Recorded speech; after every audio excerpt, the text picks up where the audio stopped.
Can you imagine this world where Jean-Luc Picard, the great captain of the Starship Enterprise, never took any risk? This is probably what would happen. I'd like to talk to you for a moment about my future on the Enterprise. Of course, Lieutenant. Jean-Luc, isn't it? First of all, and I would like you to be absolutely straightforward with me, how would you evaluate me as an officer?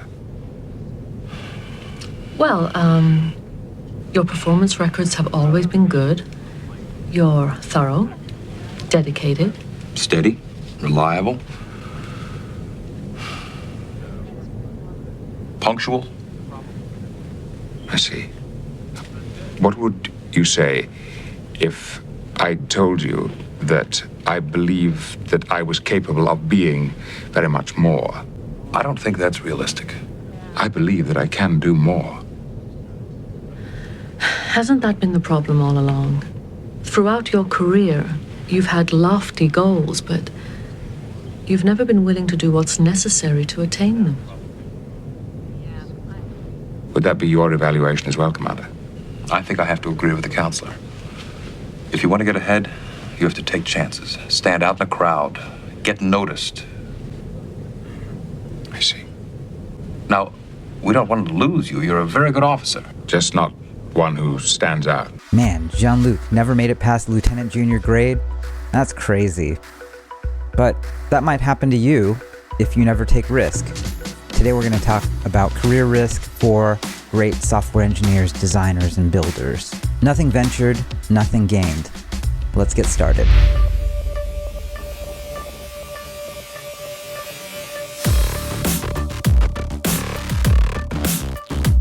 If you know how to code, if you know how to design, if you know how to make products that people use, you're someone who can go to anywhere in the world and work in any sector and find some way to create value. I think we are in the very early innings of this really crazy one-time shift. Software eating the world, it's just getting started, really. I wish someone came along to me earlier and said, Gary, because you can make any kind of software, you should really think about increasing the amount of risk that you can take, because the only risk for you is not taking risk at all. Strange, it's counterintuitive, and fundamentally true if you're actually really good at doing what you do. And there are all kinds of ways to do that. If you want more risk, here are 3 ways to get it. Intrapreneurship, working at a startup, or starting your own startup. First, intrapreneurship. It's the most incremental way to get more risk in your career. Look, every business has 3 phases: the commandos, the army, and the police. Commandos, like startup founders or early employees, they parachute in and they establish a beachhead. Then the army comes in and secures it. And finally, the police hold it down after the fact. If you're at a big company, you're probably police. But there are parts of that org that probably have either new things to work on, new products, or new frontiers. And those things might actually be the future of the business overall. You can always move from a police stage to an army stage, and if you're lucky, there are parts of a company that you already work at that are tackling brand new problems. Maybe you can even go full commando. Second, working at a startup. There are lots of ways to find startups to work at, but my favorite kind is to look into your own life and see what you find interesting. If you find a job that you actually really like, it's like finding 5 extra days to every week. Software is becoming an absolutely key part of everything in the world, so there's almost anything that you could be into that would probably need your skills. Do you like music? Find the best music startups making something that's interesting or valuable. Camping, food, double entry accounting, there's a startup for every interest, no matter how obscure or niche.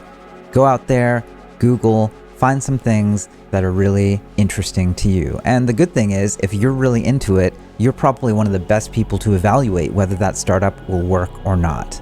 If you are genuinely interested, a cold email will work wonders.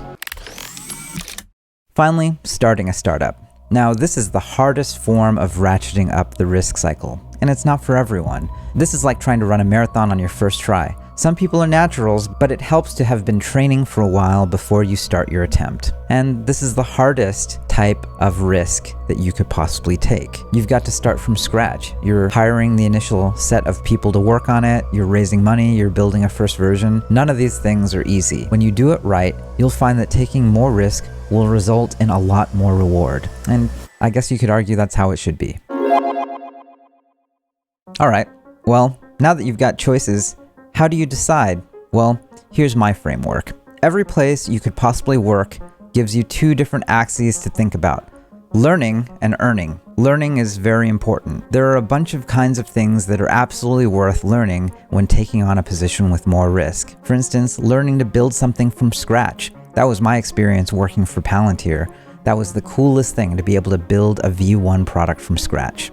Or you might find a place that allows you to ship software to a lot of people. There's nothing like seeing that software work for tens, if not hundreds of millions of people. And that's powerful. Making hard product decisions, there are some roles that are perfect for that. They actually put those decisions in your hand. So that's really priceless, that's really valuable. Other places might require you to go out and get users for them from scratch. You might have to communicate with the outside world, press, social media, the users themselves. You'll learn a ton. And finally, you might find that there are places out there that allow you to learn to build and manage a team.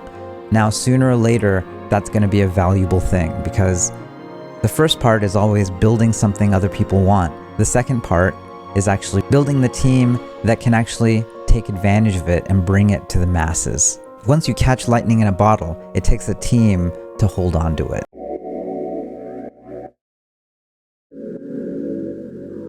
Next is earning, and this is purely monetary.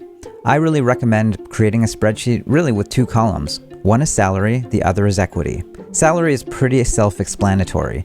The more salary, the less risk. Equity is actually quite a bit more complicated.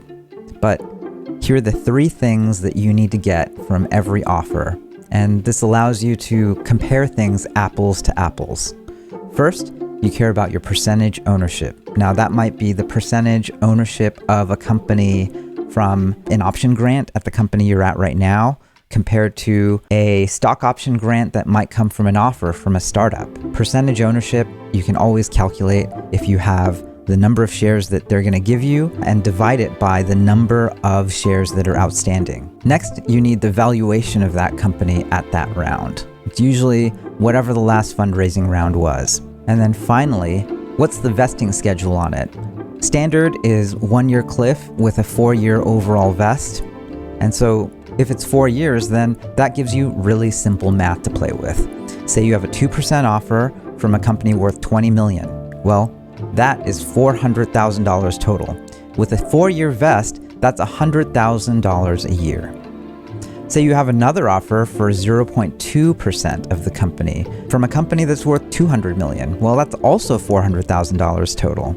And with a 4-year vest, that's also $100,000 a year.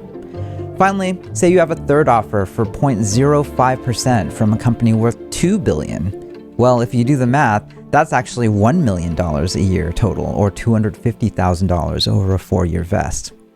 So you can already see that these offers are not the same.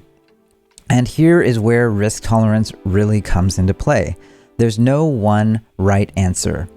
There's just the specifics and you thinking through what each might mean for you. The first company might be so early that it's maybe too likely to fail. And the second company, once it reaches Series B, may actually have a form of product market fit. Strangely, for some companies, this is actually the best time to join. There's still a 10x or 100x left in the company. Some people in the Valley actually make a career just jumping from fast-growing co at this stage to the next. Now, the third company is kind of interesting, and on its face, it might actually look like a much bigger offer. You might also find that that company has raised more than $1 billion, meaning that company actually has a preference stack of more than $1 billion. Unless the company exits for that much or more, you're getting nothing. And these are things that you have to think through. So that's learning and earning. For me, earlier in my career, I wish I spent a lot more time learning. Learning mode gives you the skills and network you need for that next phase. Earning mode is about how you get paid. And there's not really one way to do it either. The best opportunities broadly let you do both. They let you learn and they let you earn. How do you actually make the choice? This is where I like Bezos's regret minimization framework. And this is what he used to actually decide whether or not to leave his very cushy, perfect job at D.E. Shaw to start Amazon. This is what he says. I went to my boss and said to him, you know, I'm going to go do this crazy thing, and I'm going to start this this company selling books online. So it really was a decision that I had to make for myself. And the framework I found, which made the decision incredibly easy, was what I called, which only a nerd would call, a regret minimization framework. So I wanted to project myself forward to age 80 and say, okay, now I'm looking back on my life. I want to have minimized the number of regrets I have. And you know, I knew that when I was 80, I was not going to regret having tried this. I was not going to regret having wanted, you know, trying to participate in this thing called the internet that I thought was going to be a really big deal. I knew that if I failed, I wouldn't regret that. But I knew the one thing I might regret is not ever having tried. And I knew that that would haunt me every day. And so when I thought about it that way, it was an incredibly easy decision. And I think that's a very good, it's if you can project yourself out to age 80 and sort of think, what will I think at that time? It gets you away from some of the daily pieces of confusion. You know, I left this Wall Street firm in the middle of the year. When you do that, you walk away from your annual bonus. And that's the kind of thing that in the short term can confuse you. But if you think about the long term, then you can really make good life decisions that you won't regret later. Regret minimization, I use all the time. How am I going to feel when I'm 80? Will I regret not taking the chance, or will I regret more my opportunity cost? This is a very personal decision, and I can't make that choice for you. You've got to make it for yourself. If you can make any kind of software, if you're a builder, if you're a designer, if you're an engineer, if you're a product manager who can make anything, the world is still your oyster. So again, as far as I'm concerned, I've learned over and over that the only true risk that you can take if you're in that position is not taking any risk at all. As always, if you like this video, if you got something out of it, please click like and subscribe. It helps me a ton. Please share this video with people who are trying to think through that very risky decision in their life, in their career right now. And as always, I'll see you next week. Take care.